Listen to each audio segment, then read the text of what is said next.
This is episode 186 of Pausing on the Prophets. Today we are looking at Isaiah 30, verse 18. And Isaiah writes, "Therefore the Lord longs to be gracious to you, and therefore he waits on high to have compassion on you. For the Lord is a God of justice. How blessed are all those who long for him." The first half of this verse does not necessarily lead to the second half in my mind. If God is a God of justice, one would think that graciousness toward a rebellious people would not be what we would expect. The first line might be better translated, "The Lord waits to be gracious to you." It's not that God does not long to be gracious to his people, but because he is a God of justice, God's people must turn back to him to receive his grace. And he is waiting for us to do so.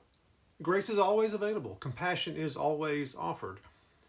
And they are always available because compassion and grace are an integral part of God's character. This is why Jonah was so upset in Nineveh. He knew that if the Ninevites repented, God would have compassion on them. And Jonah did not want God to have compassion on them. Do we want God's compassion? In the face of earthly trials, fears from without and within, it's hard to trust God. It often makes more sense to trust in man. It feels safer, feels like it is the prudent thing to do.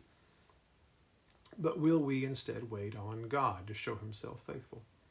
He is waiting on high with all power and authority to lavish us with his compassion and his grace, to lavish others with his compassion and grace.